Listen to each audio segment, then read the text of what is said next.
Malaysia থেকে আসার সময় 10,000 টাকা দিচ্ছি ভাড়া, যাওয়ার সময় সর্বনিম্ন 40,000 50,000 টাকা, গত কয়েকদিন আগে 1,00,000 টাকা পর্যন্ত ভাড়া আগাইছে। কিভাবে সম্ভব যে একই পথ, একই গাড়ি, একই অবস্থা, প্রত্যেকটা জিনিস সমান। আমরা তো মালয়েশিয়া থেকে বিমানে আসি, আবার বিমানেই যাই। সো এখানে কিভাবে ডবল ভাবে ত্রিপল আকারে ভাড়া রাখে? আজকে প্রবাসী যারা 4 লক্ষ 5 লক্ষ টাকা ঋণ ধার করে আজকে সুদ টাকা নিয়ে আসে, এটা প্রবাসীরা কিনা হানিমুন করতে আসে, নাকি বেড়াতে আসে, না আত্মীয় স্বজন আছে তাদের সাথে দেখা সাক্ষাৎ করতে আসে? তাহলে এই 5 লক্ষ 6 লক্ষ টাকা খরচ করে আজকে হাজার হাজার আজকে 30,000 মানুষের 30,000 শ্রমিক আজকে পথে বসিয়ে দিল, নিঃস্ব করে দিল। উনি কি কথাটা সংসদে তুলেছেন? আমরা যে প্রবাসী, আমাদের জন্য বাংলাদেশ গভর্নমেন্ট আমাদের জন্য কি করেছে? তারা যদি এরকম কিছু করতো যে আমাদের সম্পূর্ণ আর্থিক সহযোগিতা দিয়ে তারপর আমাদেরকে বিদেশ পাঠাইছে, তখন যদি তারা এই ধরনের কথা বলতো, এটা সম্পূর্ণ এই যে রাজু ভাই যেগুলো বললেন, এগুলো আমি একমত, সহমত। বাংলাদেশে মালয়েশিয়া যে আছে আপনার, মালয়েশিয়া যারা কর্মসংস্থানে আছে, এদের প্রত্যেকটা মুহূর্তে বঞ্চিত হচ্ছে, এরা নিজেদের অধিকার থেকে বঞ্চিত হচ্ছে, এটা সত্য কথা। এবং ওখানে হাই কমিশনে যারা আছে, এরা হলো এক একটা বড় বড় এক একটা দালাল, যে নিজেদের পকেট ভারী করছে আর প্রবাসীদের পকেট খালি করছে, এটাই ওদের মেন কাজ। আর দ্বিতীয় কথাটা হলো, আমি মালয়েশিয়া থেকে টিকিট কেটে বাংলাদেশে আসছি, বাংলাদেশে সর্বোচ্চ 10 থেকে 12 হাজার টাকা পড়ে, এবং বাংলাদেশ থেকে যখন মালয়েশিয়া যাইতে চাই তখন খরচ হয় সর্বনিম্ন 40-50 হাজার টাকা। আচ্ছা, আমাদের কথা কি বাংলাদেশের কোন প্রশাসন এদের কানের ভিতরে কি তুলো দিয়ে রাখে নাকি আমরা বুঝি না যে এই বিষয়টা কেমনে হয়? কিভাবে সম্ভব যে একই পথ, একই গাড়ি, একই অবস্থা, প্রত্যেকটা জিনিস সমান।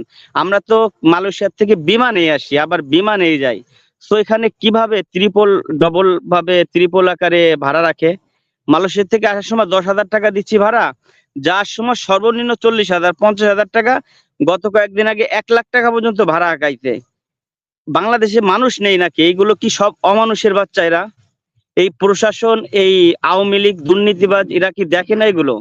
সরকার একটা বসে আছে, ভোটচোর সরকার, এগুলো কি দেখে না যে এই যে একটা দুর্নীতি হচ্ছে, এগুলো কি তাদের চোখে পড়ে না?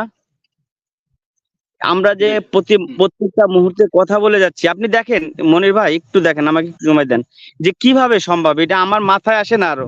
এরা ভাত খায় নাকি অন্য জায়গা থেকে অন্য কোনো প্রাণী এনে খায়? যে কিভাবে সম্ভব একই পথ, একই বিমান, কিন্তু ভাড়া হবা লাগছে 4 গুণ বেশি? কিভাবে সম্ভব এটা? কিভাবে সম্ভব বলেন? রাজু ভাই, আপনি কোনো বিশ্লেষণ দিতে পারবেন যে একই পথ, মালয়েশিয়া থেকে আসার সময় 10 থেকে 12 হাজার টাকা লাগে ভাড়া, অথচ যার সময় লাগে 40 থেকে 50 হাজার টাকা, সর্বনিম্ন 1,00,000 টাকা পর্যন্ত ভাড়া নেয়, 1,00,000 টাকা পর্যন্ত বিমান ভাড়া নেয়। আর বাংলাদেশ বিমানের কথা তো নাই বললাম। কিভাবে সম্ভব বলেন? এতটুকু আমি আসলে মন্তব্য করতে আসছি, প্রশ্ন করার কেউই নেই, কারণ রাজু ভাইয়ের কাছে তো আর কোনো প্রশ্ন থাকে না, প্রশ্ন থাকতো অন্য মানুষের কাছে। তো যাই হোক, সে তার কাছে আর কি প্রশ্ন করব, সে তো। ধন্যবাদ শহীদুল, আমি ধন্যবাদ আপনাকে। আবু মুসা, ওকে, কোন দেশ থেকে যুক্ত হয়েছেন পরিচয় দিয়ে আনমিউট করে। আমি নিচ্ছি।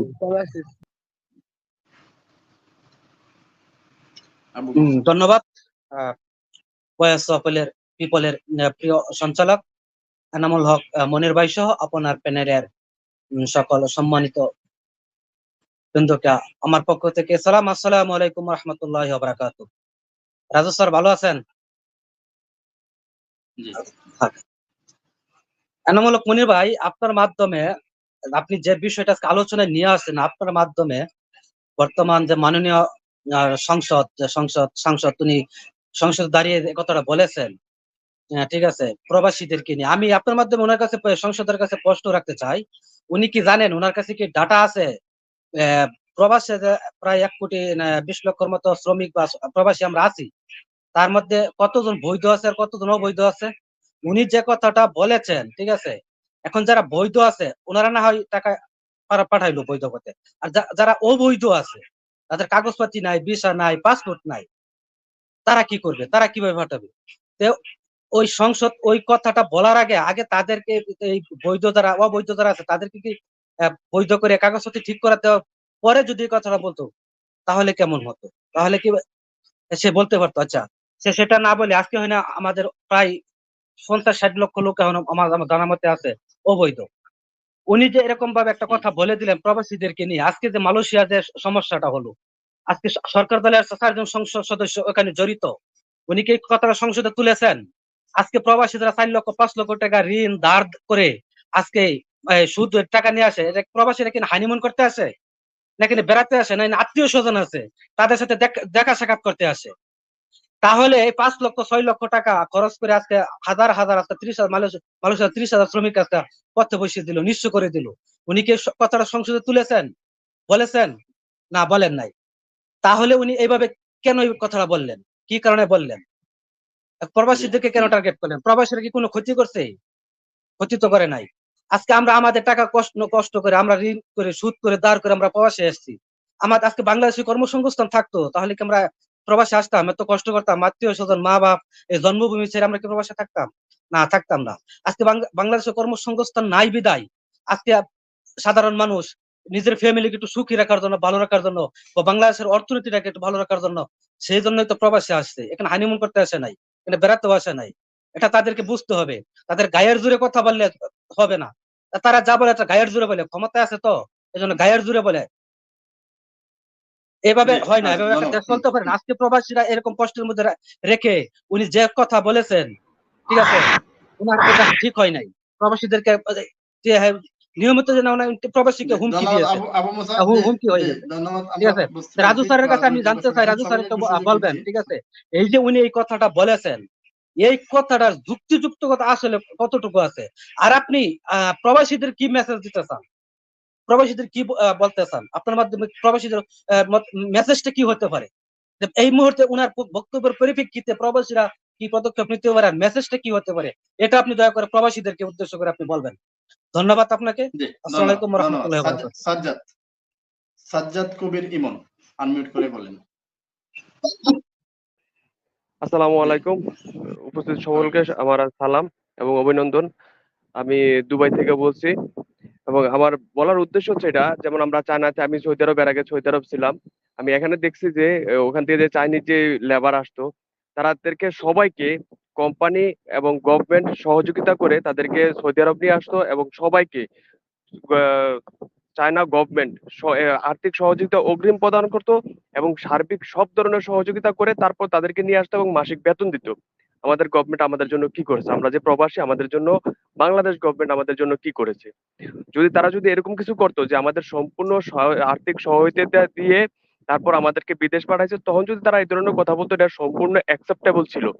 বাট তারা যেই জায়গা থেকে যেটা যেটা বলতেছে সেটা হচ্ছে সম্পূর্ণ স্বৈর শাসকের ভূমিকা থেকে তারা বলছে, এবং তারা যেহেতু স্বৈর শাসক, তারা এটা বলতেই পারে। তো সেই হিসাবে এটা তাদের কথাটা যৌক্তিক, এবং তারা যদি গণতান্ত্রিক এবং একটা স্বাধীন দেশের শাসক হইতো, কখনোই তারা এই ধরনের কথা বলতে পারতো না। এবং তারা এই ধরনের কথা বলার আগে তারা চিন্তা করতো যে আমরা জনগণের নেতা। তারা তো জনগণের নেতা না, তারা হচ্ছে দেশের শোষক। তারা দেশের শোষক। এই যে এখনই আমরা সেটা প্রমাণ পাচ্ছি যে এই যে এখন বর্তমানে আজিজ, তারপর বেনজির, তারপর এখন নতুন আরেক মিয়া, এরকম সব মিয়ারাই বর্তমানে যারা ক্ষমতা আছে বা আশেপাশে যারা আছে সবাই এরকম, সবাই এ টু জেড প্রত্যেকটাই এরকম শোষক। তারা কেউ, এই যে আমরা এখানে 50 ডিগ্রি টেম্পারেচার আমরা কাজ করি, তারা একদিন আসুক, কাজ করার দরকার নাই। প্রত্যেকটা লোক শুধু ডিউটি টাইমে, শুধু ওপেন ওয়েদারে, ওপেন ফিল্ডে, যেই জায়গায় লেবাররা কাজ করে, যেখানে আমরা আর মিডল ইস্টে যারা কাজ করি, সেখানে তারা সারাদিন আমরা 10 ঘন্টা ডিউটি করি, 10 ঘন্টা তারা শুধু আমাদের সাথে ঘুরবে, শুধু তারা ঘুরবে, এটুকু তাদের কাজ। তখন তারা বুঝতে পারবে যে আসলেই প্রবাসীরা কত পরিশ্রমের টাকা দেশে পাঠায়। তখন তাদের মুখ দিয়ে একটু লাগামহীন কথা এরকম আর বের হবে না, আশা করি।